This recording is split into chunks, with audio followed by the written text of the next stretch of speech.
Holy cow, I'm going to America tomorrow. I'm going to be flying on Austrian Air. It's like an 11-hour trip. I've got a middle seat in the aisle. Whew, it's going to be difficult, but I'm really excited to fly back to America. Dudes, I got my, I don't know why I brought these, but I got my passport here. I got my noise-canceling headphones. Look at how much trouble these have been through, right? They're taped right here. They're falling apart here. They're falling apart here. I refuse to get new ones. Those are only like a year and a half, 2 years old, but I refuse to get new ones. I'm going to wear them on this airplane. I'm going to noise cancel out the rest of the plane. It's going to be awesome. I got gifts from my mom. I got these beautiful homemade taper candles from Esther and Eric. I don't know what that is. And this is, I got some wonderful chocolates. They cost me like 40 euros.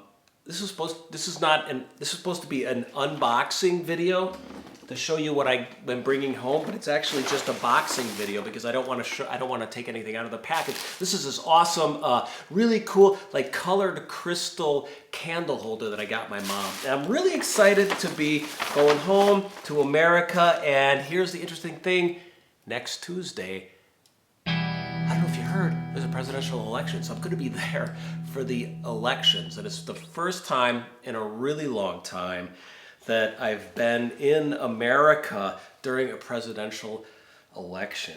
And I follow American politics really closely here in Austria, but of course I can only really do it through American media and websites and podcasts. And so today, I want to talk a little bit about a phenomenon that I have noticed and indeed manifested. I call it podcast brain, okay? I want to talk about podcast brain versus don't know mind. The Zen concept or teaching and practice of don't know mind versus podcast brain. Here today on Zen Confidential. Podcast brain, it's where good sense goes to be slain. First of all, let's come up with a working definition of what podcast brain is, even though it's kind of like that definition of pornography. You know it when you see it, /hear it, /do it, right? But a basic working definition of podcast brain would be you think you know something about something because at some point you heard someone somewhere say something about it on a podcast. The great thing about podcasts is that the really popular ones have people with silver tongues. They're oratory geniuses, many of these people. And the fumes of their rhetoric get in your head. And the sound waves bounce around in between your ears, right? And then suddenly you're in a situation somewhere and someone is saying something and it's about that subject that rhetorical genius on that podcast was talking about, and you still have that little echo going on in your head of that person's words, and you open your mouth and out comes that echo as though those words are your own. You start talking like podcast guy, thinking like podcast guy, barging into group conversations and manifesting podcast guy. Of course, there's nothing wrong with listening to podcasts or YouTube channels and learning new things and then having and voicing opinions on matters. Nothing wrong with that. The problem is when you start truly believing the things that you're saying, as though you have the lived experience and knowledge behind these opinions. For example, you're watching a psychology podcast. An expert on, let's say, narcissism comes on, right? And this psychologist has spent hundreds of hours counseling narcissists, right?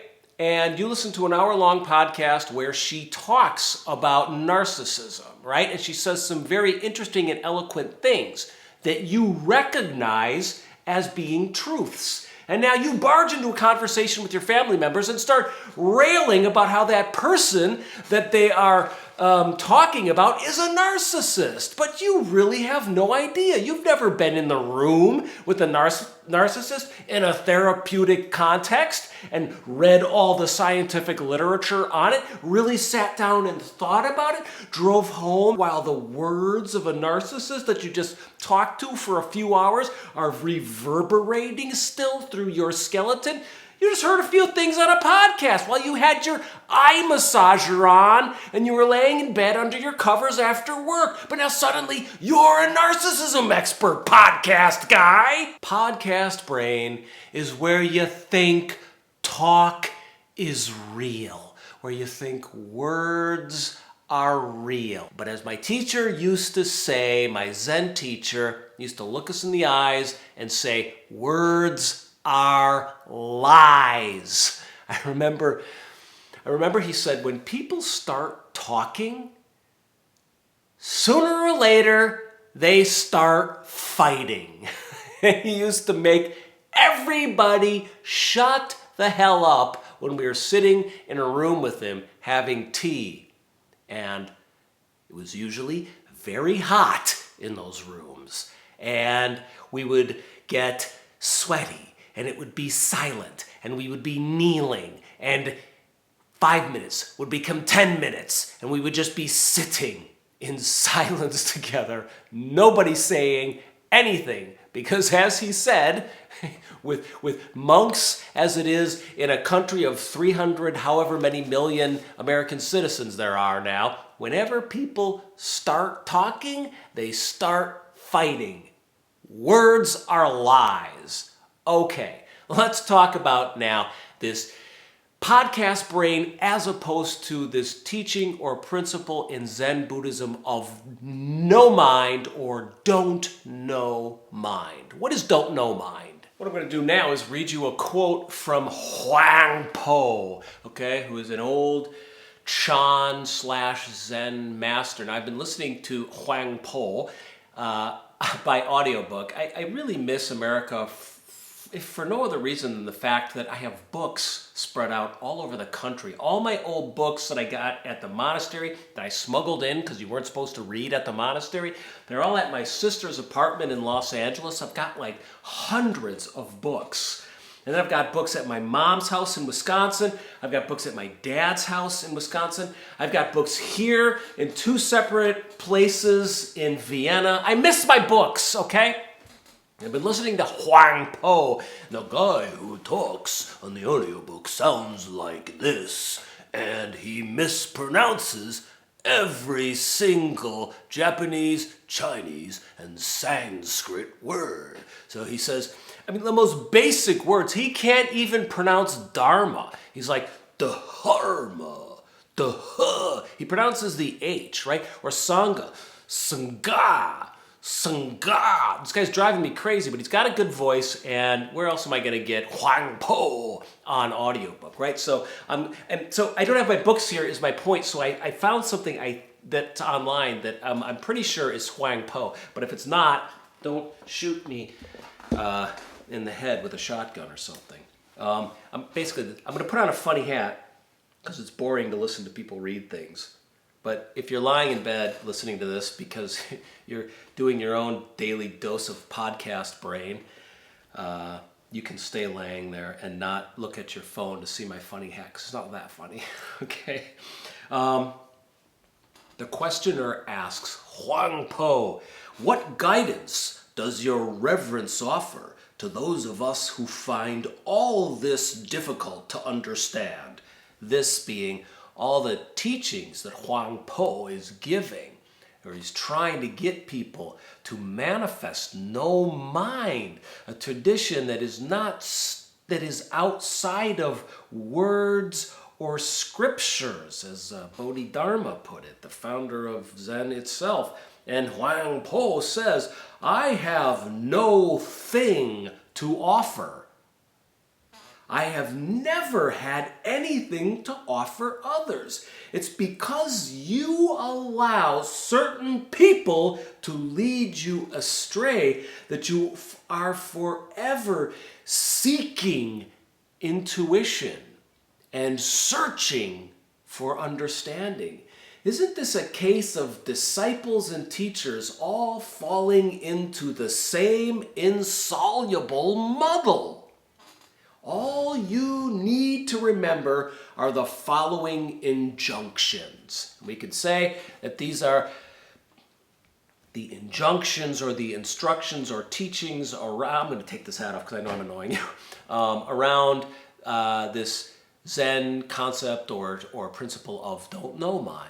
Don't know mind being an open mind, a curious mind, a mind that doesn't settle down into the trenches of an argument like two countries at war with each other, battling and battling and battling, right? Don't know mind is light on your feet. You disappear in an argument and they can't see you anymore and you reappear on their side, for example. Don't know mind is open.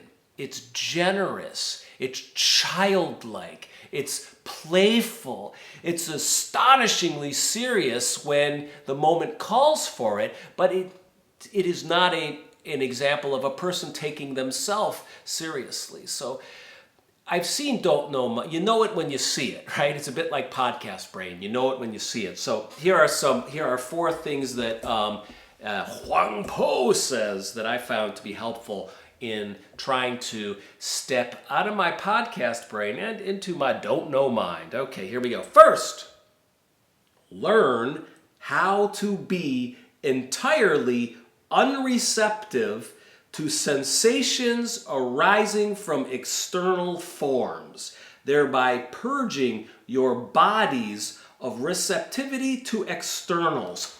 Well, let's unpack that. I basically take that to mean don't believe everything you hear on your damn computer. Don't. It may be bewitching, the externals that are coming in and producing sensations in me, but relax. Like, don't be so taken by word and image. Be mindful. You know, Dogen calls this the backward step, and how I oftentimes think about that is mindfully being aware of how the mass media and the scattered unmass media, which is the podcast space, is working on my nervous system. Second, Huang Po says, learn not to pay attention to any distinctions between this and that arising from your sensations, thereby purging your bodies of useless discernments between one phenomenon and another.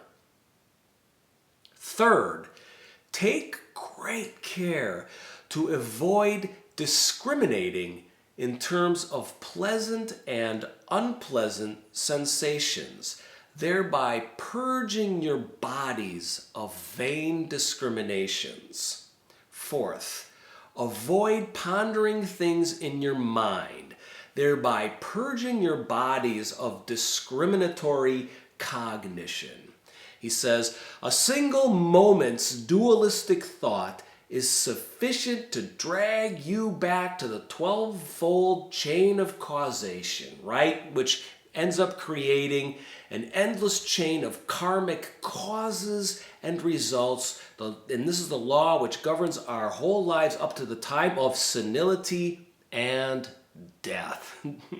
Huang Po has really given us a mouthful here. He goes on to say, speech and silence are one. There is no distinction between them. When I sit with Huang Po's words and I'm contemplating them, I inevitably start remembering koan practice. There's a principle that I learned in the seemingly really esoteric practice of koan work with a Rinzai Zen master. There's a principle that I learned in that practice that's a diamond in terms of its applicability. Is that a word, applicability? In terms of its applicability in the real world. And it has to do with holding and staying in and with a question, holding it open instead of casting about, searching for an answer. So it's a subtle relationship to unsolved problems where the attention goes into the unsolvedness of the problem instead of trying to solve it, right? So it can be real uncomfortable. I have found really uncomfortable to find the question within the question within the question, especially when it comes to these seemingly, the hustle and the bustle of politics, for example, and the rhetorical, fusillades that both sides are firing at each other. It can be hard, I find, to get underneath all that noise and to hold certain problems open within myself.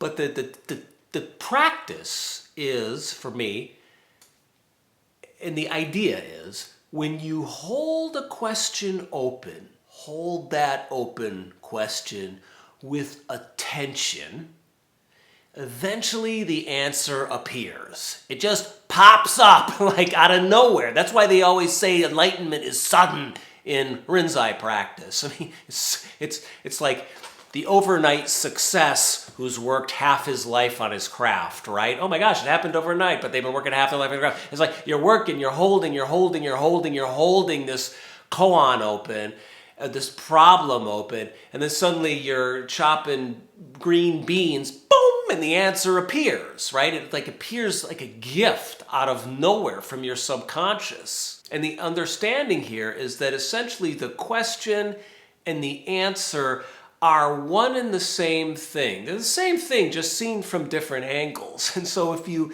can see the problem, you can see the question, hold it. Hold that question, sit with it, manifest that question, and eventually the answer will appear because they're two sides of the same coin. For me, this don't know mind is like the exact opposite of podcast brain. Podcast brain is an endless flow of answers with zero questions, right? Zero curiosity, zero openness, zero changing your mind. It's having all the answers, and then it's just a question of how convincing, interesting, comical, or even vicious you can make your language in order to convince everyone else that you've got the answer. That's podcast brain. Okay. In closing, my personal theory is that I'm going to steal from this guy here, Guy Debord. This is a tiny book that was written, I think, in the 60s by a French philosopher / performance artist, member of a group called the Situationists. I recently read a wonderful novel called Creation Lake by Rachel Kushner. It's been nominated for both the Booker and the National Book Award. I loved this book because she talks a lot about Guy Debord in here, and he actually seems to have been, in his personal life, assuming Rachel Kushner, whose husband teaches philosophy and I think teaches Guy Debord, so maybe that's where she's getting this from. Guy Debord seems to have been in his personal life a slightly unsavory character, but we won't go into that. The point is, I've been reading this very, very short book that is filled with these very pithy, gnomic, epigrammatic, sometimes centographs, one sentence paragraphs, sometimes 5-sentence paragraphs. But it's a very rich, essential oil version of like a French postmodernist perspective. Now, normally I don't bring up the postmodernists on this channel, Zen Confidential, but I have a working theory. I want to just read something. The very first sentence here, I'll read to you, or very first paragraph. In societies where modern conditions of production prevail, i.e. our society, sophisticated, like, Western capitalistic societies, all of life presents itself as an immense accumulation of spectacles. Everything that was directly lived has moved away into a representation. Now, why did I read that to you? Why do I find this word spectacle so interesting? Why do I keep finding myself in situations where I annoy the progressive people in my life and then I annoy all the Republicans and conservatives in my life? Like, why do I find that language that is indicative of either strictly progressive or indicative of strictly anti-progressive or conservative, why do I find that more and more that way of approaching American politics and society is sus, as the kids say? I think because we are misdiagnosing our problems in America. And then in our personal lives, at least when I get involved in all kinds of, get caught up in political thinking and get caught up in arguing with people about politics, like I think that both the left and the right are caught in spectacle and spectacle making. And the making of a spectacle is coming to be mistaken for actual culture and society. And then that spectacle is actually like a great big ghost or hologram. It's coming back on and influencing society. And so we're getting more extreme policies that both parties are enacting. Okay? And then that causes even more insane, perfervid rhetoric amongst the chattering class of podcastistan, which we all hear, passively receive, sensations upon our eardrums, as Huang Po talked about, absorb, and then in all of our armies, our million-person member tribes of armies spew at each other, okay? We're in this great big rhetorical battle, but in a sense, like, the spectacle is the problem. The spectacle that our words and opinions and ideas matter, and we have to be more extreme. I think it's no good. Words are lies. I hope that made some sense. It's something I've been sitting with for a while, and I actually didn't know that I was going to unpack it here, and I know I didn't do it very well. But it's just a faintest intuition almost that, like, oh my gosh, we're getting it totally wrong. We're taking the act of arguing, thinking, and talking too seriously. And when enough people do that at scale, that act of taking the represented, the podcast, political rhetoric, the act of taking that seriously takes on a life of its own and comes back upon and works on our body politic. I like that notion of no mind, don't know mind, because it puts me in a condition of curiosity. And I wind up, for example, listening to people in my family who have political opinions that I don't agree with, okay? And I can see almost sometimes where they're coming from.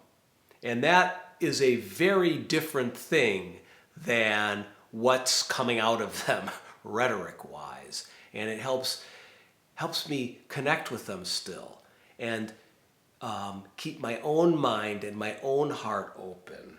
And that's going to be important now, because by the time y'all see this video, we're going to have a new president.